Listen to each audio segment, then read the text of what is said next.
और आप कहते हैं कि ओबीसी के लिए कुछ नहीं किया। तो ओबीसी के लोगों, कम से कम अंबेडकर को पढ़ो और अंबेडकर के साथ बीपी मंडल की बनाई हुई मंडल कमीशन की रिपोर्ट को सामने रखो, घर घर पहुंचाओ। तुम्हारे लिए यही रामायण है। रामचरितमानस और महाभारत का पाठ आपके लिए नहीं है, आपके लिए आपकी रामायण और महाभारत है, जाति का विनाश।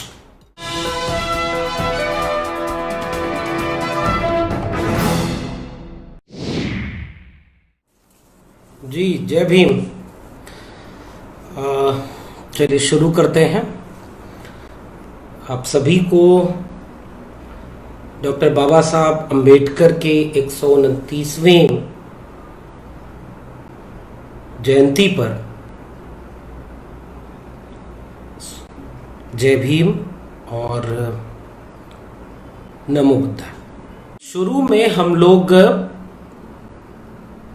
इस पर बात करेंगे कि असल में आजाद हिंदुस्तान में अंबेडकर को किस नजर से देखा गया और क्या जो रवैया भारतीय ज्ञान के सत्ता प्रतिष्ठानों का रहा, राजनीति के सत्ता प्रतिष्ठानों का रहा, वह डॉक्टर अंबेडकर के साथ उनके पूरे व्यक्तित्व को समग्रता में देखने में हमारी मदद करता है या किन्हीं पूर्वाग्रहों का शिकार रहा है।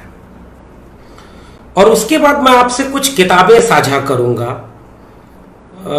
जो डॉक्टर अंबेडकर को समझते हुए मैंने पढ़ी हैं, और मैं उम्मीद करता हूं कि, और इस बात को समझता हूं कि बाकी सबको बुनियादी तौर पर कुछ किताबों को पढ़ना चाहिए।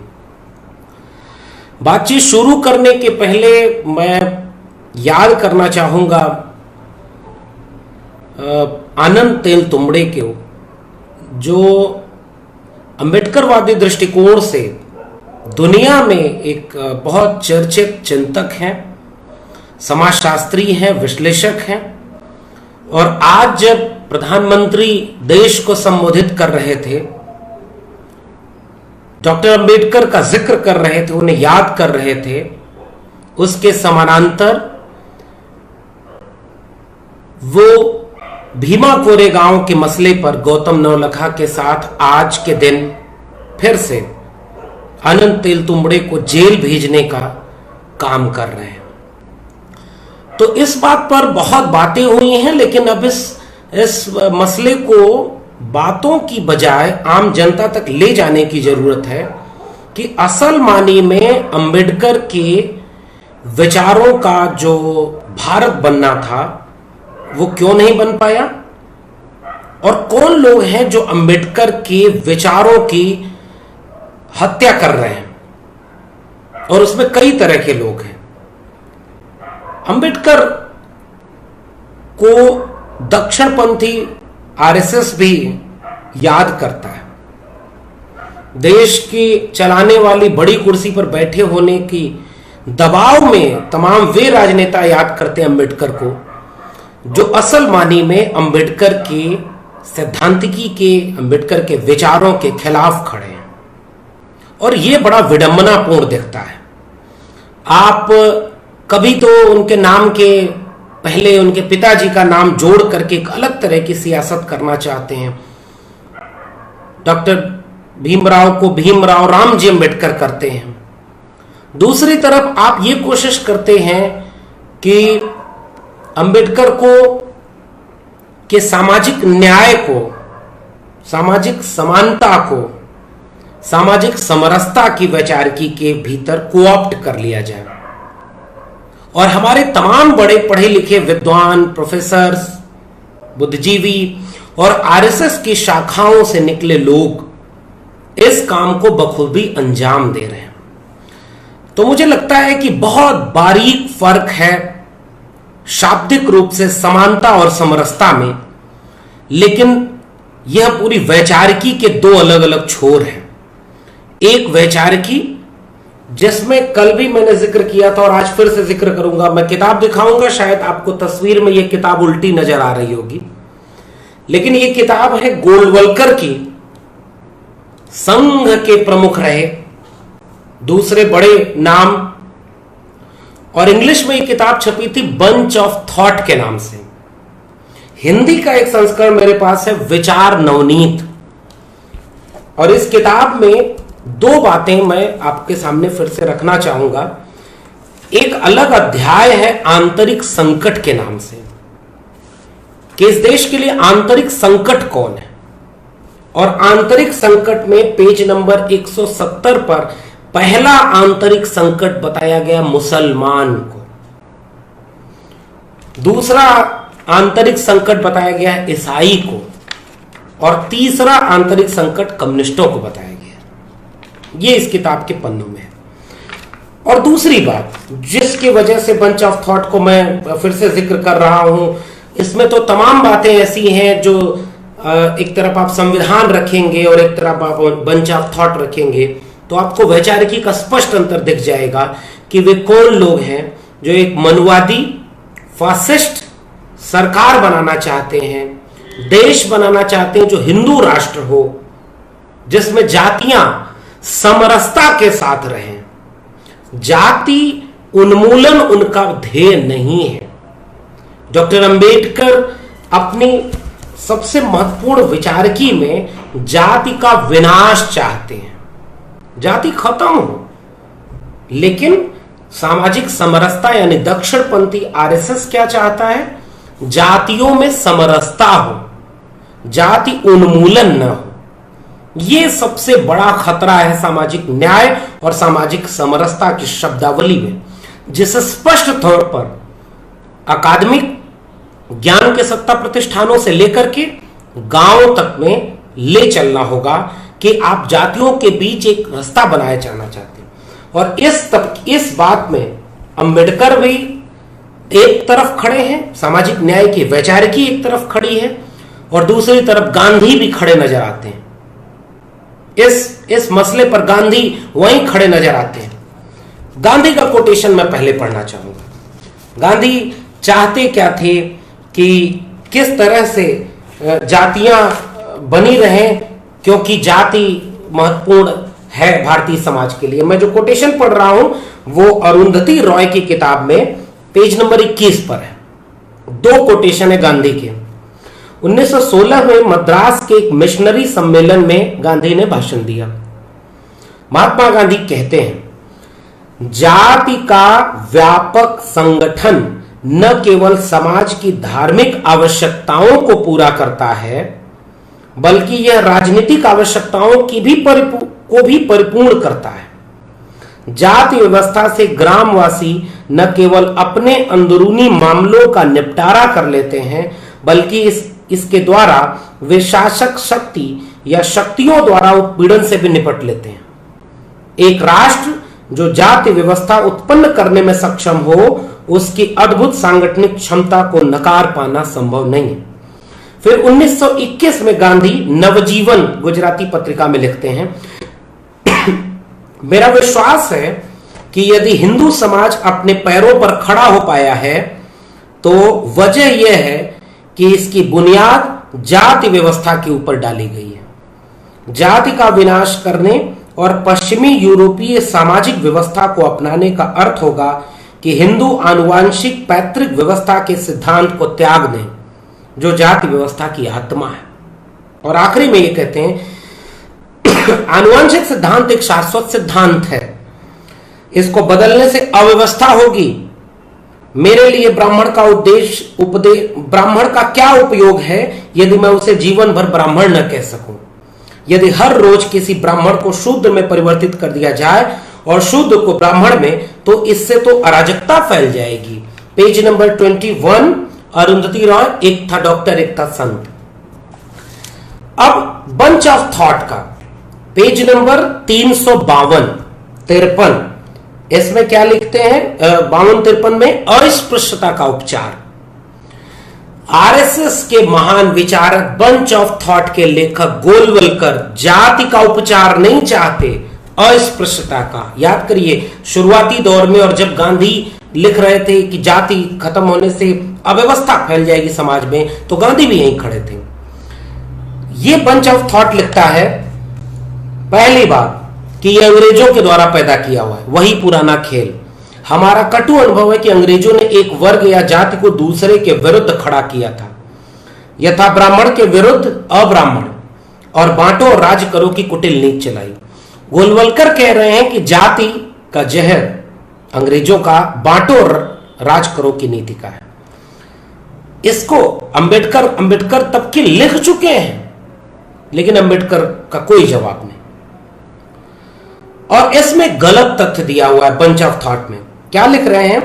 डॉक्टर अंबेडकर ने अनुसूचित जाति के विशेषाधिकार का प्रावधान सन 1950 में हमारे गणतंत्र की स्थापना से मात्र 10 वर्ष के अवधि के लिए किया था, परंतु इसे निरंतर बढ़ाया जा रहा है। इनको यह लिखना चाहिए कि यह 10 वर्ष केवल पॉलिटिकल रिजर्वेशन की बात थी, रिजर्वेशन की बात नहीं थी। तो इनके विचारक ही गलत तथ्य देते हैं। तो ये गलत तथ्य देने की परंपरा आरएसएस में पुरानी चली आ रही है। कुपाठ, अनपढ़ और कुपढ़ लोगों का ये पूरा तंत्र है। और आखिरी में रिजर्वेशन के लिए क्या कह रहे हैं कि इससे जातियों में खाई बढ़ेगी अगर आरक्षण दिया जाएगा जाति के आधार पर। और कोई जाति नहीं है, ऐसी कोई जाति नहीं है जिसमें गरीब, जरूरतमंद और कंगाल लोग न हो। अतः यह उचित होगा कि विशेषाधिकार लोगों की आर्थिक स्थिति पर दिया जाए। बंच ऑफ थॉट, और इसी बंच ऑफ थॉट की आइडिया को 2019 में जनवरी में पूरा किया गया जब ईडब्ल्यूएस रिजर्वेशन लागू किया गया। यह ईडब्ल्यूएस रिजर्वेशन सोशल जस्टिस और रिजर्वेशन के बेसिक आइडिया के खिलाफ है। जिस तबके में सामाजिक वंचना जाति के आधार पर, उस पूरी बहस को, आरक्षण को आर्थिक आधार पर कर दिया गया। तो यह एक वैचारिकी है। अंबेडकर के लंबे संघर्षों के प्रभाव में गांधी कुछ हद तक बदलाव अपनी विचारधारा में करते हैं। गांधी हरिजन और अस्पृश्यता के खिलाफ, हरिजन शब्द देते हैं, अस्पृश्यता के खिलाफ वो आंदोलन करते हैं। और गांधी मानते हैं कि मेरी जाति की समझ अंबेडकर की वजह से बदली। बावजूद इसके अंबेडकर की समझ को सायास, उपेक्षित किया गया, दबाया गया और जाति की बहस को आज भी इतना हाशिए पर रखा गया कि आज भी हम सामाजिक न्याय की बजाय सामाजिक समरसता जैसी दक्षिणपंथी संघी शब्दावलियों की गिरफ्त में फंसते जा रहे हैं। डॉक्टर अंबेडकर को याद करते हुए हमें कम से कम जाति की इस बहस को जाति उन्मूलन तक ले जाना होगा। अंबेडकर कहते थे, अंबेडकर ने बाकायदे लिखा है कि जाति का उन्मूलन करना है। बिना उन्मूलन के जाति के यह समाज कभी व्यवस्थित हो ही नहीं सकता। और हिंदू समाज के व्यवस्थित होने के पीछे अंबेडकर जाति को एक बहुत बड़े बाधा मानते हैं। अब इसके साथ दूसरी बात है, अंबेडकर केवल जाति की बात नहीं करते। अंबेडकर को, आपसे मैं एक सवाल कर रहा हूं, आप इसका जिक्र अगर आप अपने कमेंट में करें तो मुझे खुशी होगी। याद करिए कि आपके सामने बचपन से लेकर के अब तक गांवों की स्मृतियों में कहां कौन सी इमेज बनती है जैसे अंबेडकर का नाम लिया जाता है? अंबेडकर किस छवि में याद आते हैं? मेरा आकलन है कि अंबेडकर को 2 स्थापित खांचों में कैद किया गया। एक वो छवि थी जिसमें संविधान की किताब हाथ में लिए हुआ, एक सूट बूट पहना, पढ़ा लिखा, साक्षर, काबिल नौजवान विचारक, जिसने संविधान की प्रारूप समिति का अध्यक्ष था, जो यानी संविधान निर्माता। और उसमें भी बाद में यह आरोप लगाया जाता है कि अंबेडकर अकेले ही थोड़े संविधान लिख रहे थे, वो तो प्रारूप समिति के अध्यक्ष थे। दूसरी छवि दलितों के मसीहा, आरक्षण के मसीहा, इन सारी बहसों में दो छवियों में अंबेडकर को कैद किया गया। जबकि हम जब आज अंबेडकर को याद कर रहे हो तो अंबेडकर ने कितना विस्तार दिया था अपनी पूरी वैचारिकी को, इसे समझने की बात हमें कोशिश करनी चाहिए। अंबेडकर एक समाजशास्त्री थे, अंबेडकर एक राजनीति के विद्वान थे, राजनीति के बहुत बड़े प्रयोक्ता थे। अंबेडकर ने नारीवादी विमर्श को एक नया आयाम दिया। अंबेडकर ने किसानी पर बहुत कुछ लिखा है, मजदूर श्रमिकों के ऊपर उन्होंने इतना काम किया है, अर्थवेत्ता थे।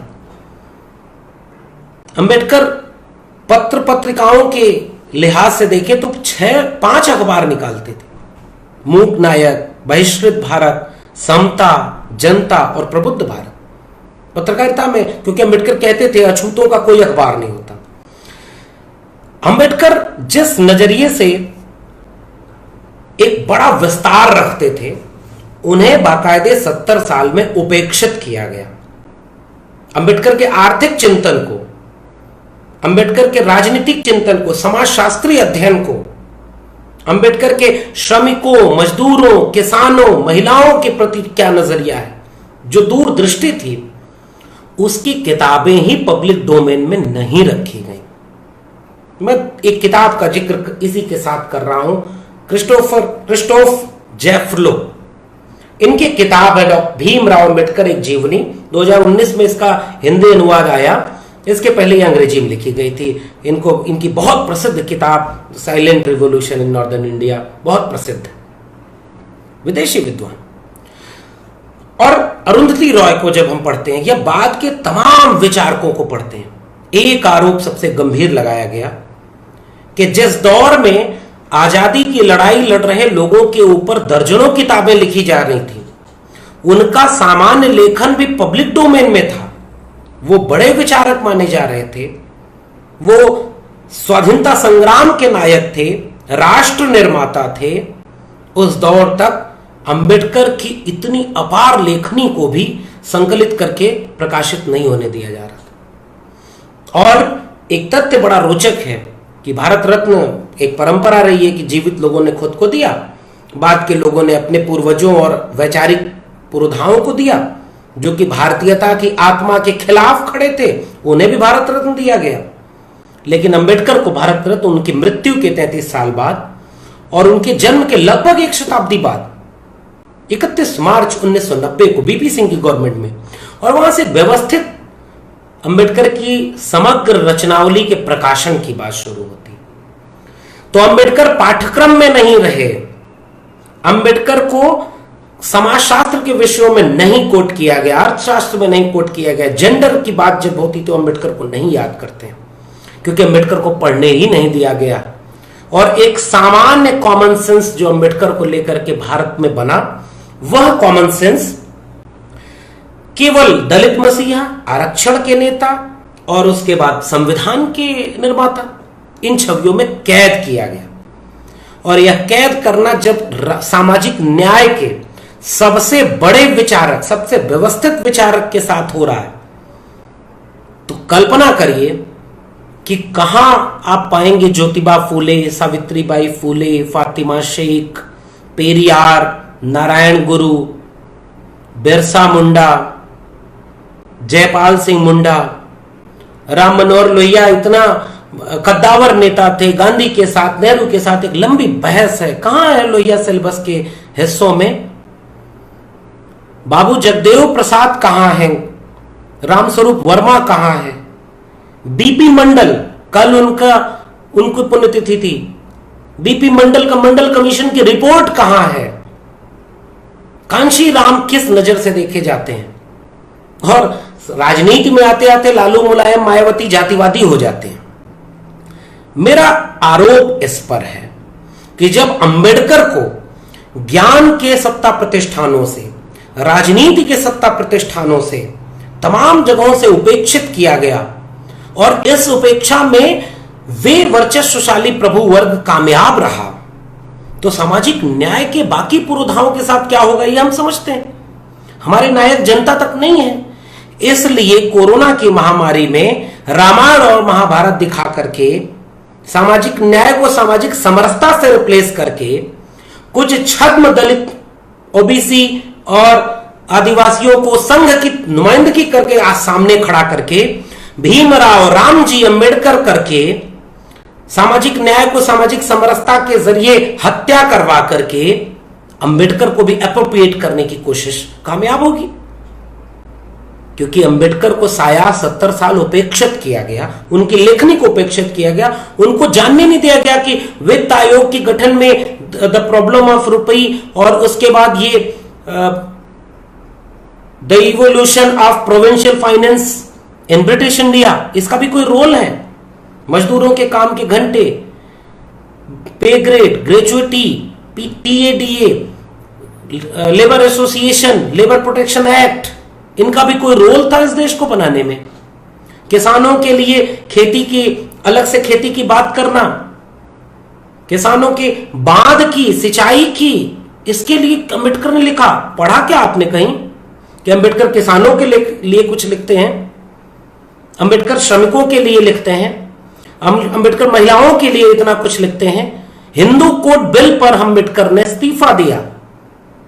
महिलाओं के उत्तराधिकार की बात, संपत्ति के अधिकार, लेबर की बात, महिला श्रम के मूल्य की बात, और अंबेडकर ये लिखते हैं कि जिस समाज की हैसियत में, महिलाओं की हैसियत से मैं उस समाज की हैसियत को परखता हूं। क्या आपने महिला चिंतक के रूप में अंबेडकर को पढ़ा?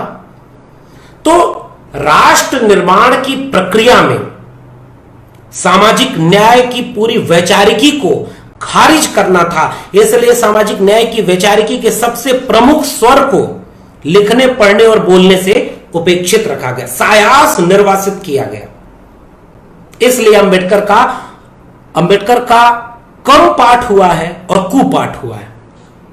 अंबेडकर ने बहुत कुछ लिखा है, अब जाकर के वो चीजें पब्लिक डोमेन में आई। तो ये मेरा सबसे महत्वपूर्ण आरोप, और इसके लिए मैं चाहता हूं कि अंबेडकर को ज्यादा से ज्यादा पढ़ा जाए, अंबेडकर के बारे में ज्यादा से ज्यादा बातचीत की जाए। अंबेडकर का विस्तार क्रिस्टोफर की किताब में एक बहुत महत्वपूर्ण है। अंबेडकर ने 1952, 53, 54 के आसपास कोशिश की, और वो ये चाहते थे कि एक एका बने। किसकी एका? और ये मैं अब अपने वक्तव्य के दूसरे हिस्से पर आ रहा हूं, जो बहुजन तबके को संबोधित कर रहा हूं। अभिषेक भाई ने इस बातचीत में एक बात कहा कि अपनी बातचीत में एक बात कही कि पिछड़े तबके के लिए भी अंबेडकर को देखना चाहिए। तो अंबेडकर को खांचों में कैद किया गया। इसमें राजनीति पर दोषी है, ज्ञान के सत्ता प्रतिष्ठान, प्रभु वर्ग, और वे लोग। आप एक अधूरी बात रह गई, बस ये बात जिक्र करिए। बाल गंगाधर तिलक का नाम आपने सुना है, आपने लाला लाजपत राय का नाम सुना है, आपने राजेंद्र प्रसाद का नाम सुना है। किस रूप में? ये लोग आजादी की लड़ाई के सबसे बड़े नायक माने जाते हैं, अग्रिम पंक्ति में हैं, और इन सब के विचार रूढ़िवादी, कर्मकांडी और दक्षिणपंथी विचार है। लेकिन ये सारे लोग राष्ट्र निर्माता माने जाएंगे, स्वीकृत बुद्धिजीवी माने जाएंगे। अंबेडकर दलितों के नेता माने जाएंगे, अंबेडकर आरक्षण के नेता माने जाएंगे, अंबेडकर संविधान की प्रारूप समिति के अध्यक्ष सीमित रखे जाएंगे। ये कौन लोग थे? तो आपके राष्ट्र निर्माण की, आपके सिलेबस में कौन है? प्राइमरी में आप पढ़ाते हैं तो अंबेडकर को केवल संविधान की किताब से जोड़ देते हैं, अंबेडकर को दलितों से जोड़ देते हैं। आपके सिलेबस में अंबेडकर है ही नहीं, आपके पुस्तकालयों में अंबेडकर नहीं है। अब जाकर के कुछ चीजें बदली हैं तो बदल रही हैं, लेकिन कितनी बदली हैं ये उस कॉमन सेंस से पहचान करिए जिसमें आज भी दक्षिण पंथ सेंध लगाने में कामयाब हो गया। इसमें एक बात वो कहते हैं कि जब वो रिपब्लिक पार्टी ऑफ इंडिया बनाना चाह रहे थे तो अंबेडकर क्या चाह रहे थे कि आरपीआई, एक ऐसा कार्यक्रम भी पेश किया आरपीआई का अंबेडकर ने, जिसमें जाति की धारणा, वर्ग की धारणा के पीछे ओझल हो गई थी, ताकि यह पार्टी उन सभी तबकों के एक संघ के रूप में अपनी पहचान बना सके जो अपनी सामाजिक हैसियत के कारण अन्याय के शिकार हैं, चाहे वे दलित हो, ओबीसी हो या आदिवासी हो, जिसे हम आज बहुजन तबका कहते हैं। ओबीसी वर्ग में एक बहुत बड़ी भ्रांति पैदा की गई कि अंबेडकर केवल दलितों के लिए, तो ओबीसी के लिए कुछ किया नहीं। बड़े पढ़े लिखे लोगों को मैं अक्सर ये बात करते देखता हूं कि अंबेडकर को वो स्वीकार नहीं कर पाते, जबकि अंबेडकर यहां एक एका की बात करते हैं। पार्टी के संविधान में, आरपीआई के संविधान में लिखा गया कि भारत की दबी कुचली जनता, खास तौर से बौद्धों, अनुसूचित जातियों, अनुसूचित जनजातियों एवं अन्य पिछड़ी जातियों को संगठित करना पार्टी का उद्देश्य होगा। क्रिस्टोफर लिखते हैं 100 पेज नंबर 108 पे, और आप कहते हैं कि ओबीसी के लिए कुछ नहीं किया। मंडल कमीशन किस आधार पर गठित हुआ था? क्या ओबीसी के लिए संविधान की प्रारूप समिति का अध्यक्ष होने के नाते उन्होंने यह एक क्लॉज नहीं जोड़ा कि एक बहुत बड़ा तबका ऐसा है जिसकी आर्थिक, सामाजिक और शैक्षणिक स्थिति बहुत ज्यादा वंचित है, इसलिए आने वाले वक्त में पिछड़े वर्ग को संगठित करके उनके लिए भी विशेष प्रावधान किया जाना चाहिए, जिसके लिए कार्यकर कमेटी बनी। बीपी मंडल ने जिस काम को बखूबी किया, और ओबीसी तबका केवल अंबेडकर की उपेक्षा नहीं करता, ओबीसी तबका बीपी मंडल को नहीं जानता। ओबीसी तबके ने मंडल कमीशन की रिपोर्ट तक नहीं पढ़ी, प्रकाशित तक नहीं होने दी गई। और मंडल कमीशन जो कि एक मुकम्मल दस्तावेज है इस राष्ट्र को चलाने के लिए, क्योंकि फिर से मैं कह रहा हूं, सामाजिक न्याय केवल जातियों की बात नहीं है कि आप आरक्षण की बहस करके अंबेडकर को एक जगह खांचे में कैद कर दें। आप ओबीसी एससी एसटी की पूरी पॉलिटिक्स को, बहुजन पॉलिटिक्स को केवल आरक्षण की बहस करें? नहीं भाई, आरक्षण नहीं, सामाजिक न्याय का अर्थ है आर्थिक न्याय, भूमि सुधार। अंबेडकर बार बार आरपीआई के संविधान में लिखते हैं कि भूमि सुधार जरूरी है। मंडल कमीशन की रिपोर्ट पढ़िए, भूमि सुधार की बात है। Redistribution of wealth, land redistribution, उसके बाद आर्थिक तमाम सुविधाएं और प्राइवेटाइजेशन का विरोध। ये मंडल कमीशन की रिपोर्ट की बुनियाद अंबेडकर रच के गए थे। और आप आरएसएस के उसी सामाजिक न्याय वर्सेस सामाजिक समरसता के चक्रव्यूह में फंसते हैं कि ओबीसी के लिए कुछ नहीं किया अंबेडकर ने। अंबेडकर की पूरी वैचारिकी वंचितों शोषितों की एका पर निर्भर है।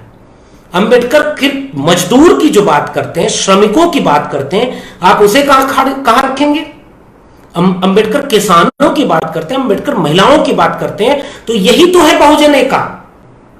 जिस 85% की बात 90% करके बाबू जगदेव प्रसाद ने कहा था, 100 में 90 शोषित हैं, शोषितों ने ललकारा है। धन, धरती और राजपाट।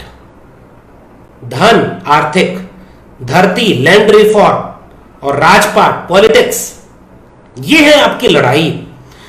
तो अंबेडकर को हमने नहीं पढ़ा, कम पढ़ा, या अंबेडकर का कुपाठ किया, और इसके पीछे पूरा ज्ञान के सत्ता प्रतिष्ठानों पर कब्जा जमाए एक बहुत बड़े प्रभु वर्ग की साजिश है।